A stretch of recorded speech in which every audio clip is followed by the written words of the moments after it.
Assalamualaikum warahmatullahi wabarakatuh. Halo Sobat Sejarah.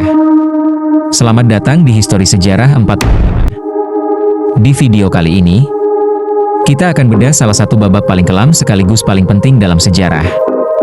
Indonesia Sistem Tanam Paksa. Bukan sekadar cerita penderitaan.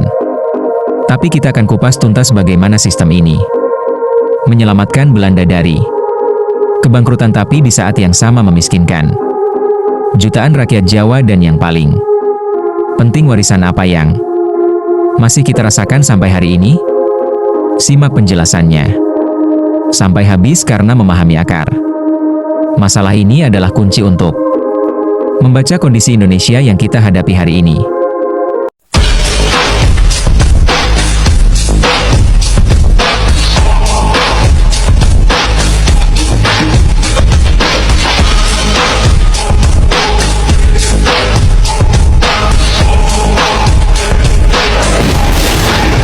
Sistem tanam paksa, kultur stelsel, diterapkan pada masa pemerintahan Hindia Belanda.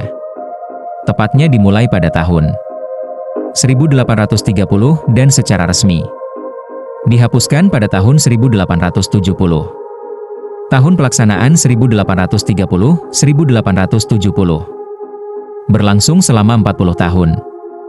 Tokoh pencetus, Johannes van den Bosch, yang ditunjuk sebagai Gubernur Jenderal Hindia Belanda pada tahun 1830. Konteks era kebijakan ini lahir setelah Perang Diponegoro 1825-1830 yang menguras habis kas Belanda serta pasca kemerdekaan Belgia dari Belanda, yang membuat negara tersebut kehilangan sumber pendapatan penting. Akibatnya Belanda membutuhkan uang cepat untuk mengisi kembali kas kerajaan yang kosong. Secara sederhana, sistem tanam paksa adalah kebijakan ekonomi kolonial yang mewajibkan rakyat pribumi, terutama di Jawa, untuk menanam tanaman, komoditas ekspor tertentu, dan menyerahkan hasilnya kepada pemerintah Belanda. Namun, dalam praktiknya, sistem ini jauh lebih kompleks dan eksploitatif daripada sekadar menanam paksa. Berikut poin-poin kuncinya. Wajib serahkan hasil panen. Petani harus menyisihkan sebagian tanahnya, awalnya 1/5, tapi seringkali lebih, untuk ditanami kopi, tebu nila, tembakau atau kapas hasil panennya. Harus diserahkan ke gudang pemerintah dengan harga yang sudah ditetapkan sepihak oleh Belanda. Biasanya sangat murah. Kerja rodi terselubung. Selain lahan, petani juga wajib menyediakan tenaga kerja gratis selama 66 hari. Setahun, sekitar 3 bulan penuh, untuk mengolah tanaman ekspor tersebut. Ini dilakukan di luar waktu tanam padi sehingga mengganggu ketahanan pangan keluarga. Sistem tanggung renteng.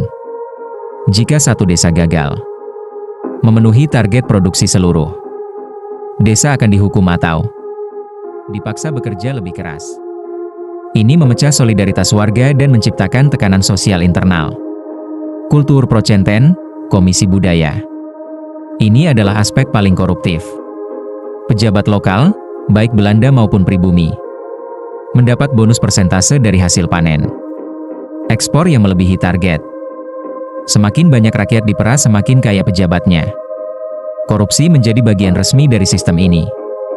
Tujuan utama mengisi kas kerajaan Belanda yang bangkrut, bukan untuk mensejahterakan rakyat Jawa. Dan faktanya sistem ini berhasil. Antara 1831-1877 tanam paksa menyumbang sekitar 33% dari total pendapatan.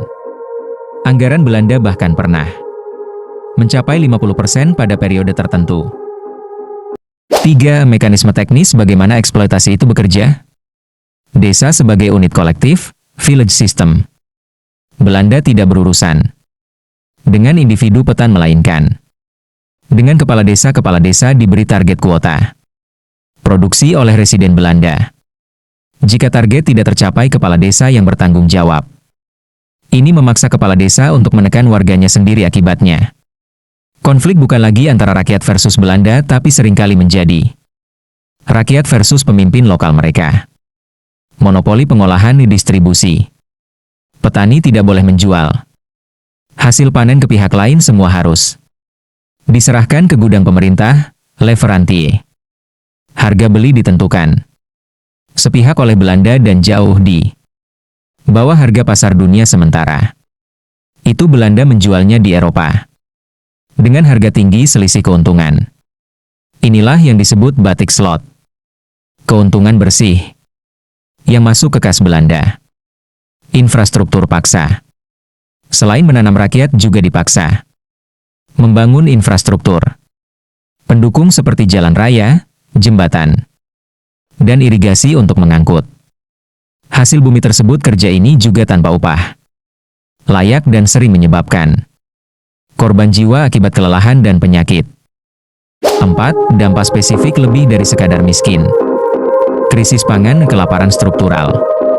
Karena lahan terbaik dipakai untuk tanaman ekspor, kopi, tebu, dan tenaga kerja tersita.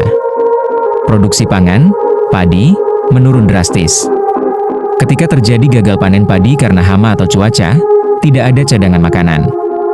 Contoh nyata kelaparan hebat di Cirebon, 1843-1844. Dan Grobogan, 1849-1850. Ribuan orang meninggal bukan karena perang, tapi karena tidak punya beras. Perubahan struktur sosial Jawa. Munculnya kelas baru elit pribumi yang kaya raya karena menjadi perantara Belanda, seperti bupati yang mendapat kultur procenten. Ini menciptakan kesenjangan sosial yang tajam di internal masyarakat Jawa sendiri. Ketergantungan ekonomi monokultur. Jawa diubah menjadi pabrik bahan mentah. Industri pengolahan tidak berkembang di Jawa, melainkan di Belanda. Ini menghambat industrialisasi lokal dan membuat ekonomi Jawa sangat rentan terhadap fluktuasi harga komoditas global. Jadi, sistem tanam paksa bukan sekadar cerita tentang menanam kopi. Ini adalah bukti bagaimana sebuah sistem ekonomi bisa dirancang sedemikian rupa, melalui aturan desa, korupsi pejabat, dan monopoli harga, untuk menguras kekayaan satu bangsa demi menyelamatkan bangsa lain dari kebangkrutan. Meski resmi berakhir tahun 1870 dan digantikan oleh era liberal, luka akibat kelaparan di Cirebon dan Grobogan, serta kesenjangan sosial yang diciptakannya, masih meninggalkan jejak dalam sejarah kita. Sejarah mengajarkan kita bahwa kebijakan yang mengabaikan kemanusiaan, seefisien apapun secara angka, akan selalu meninggalkan biaya sosial yang mahal. Terima kasih sudah menyimak bedah sejarah mendalam ini. Jika kamu merasa wawasanmu bertambah, jangan lupa tekan like, subscribe, dan nyalakan lonceng notifikasi di Histori Sejarah 45.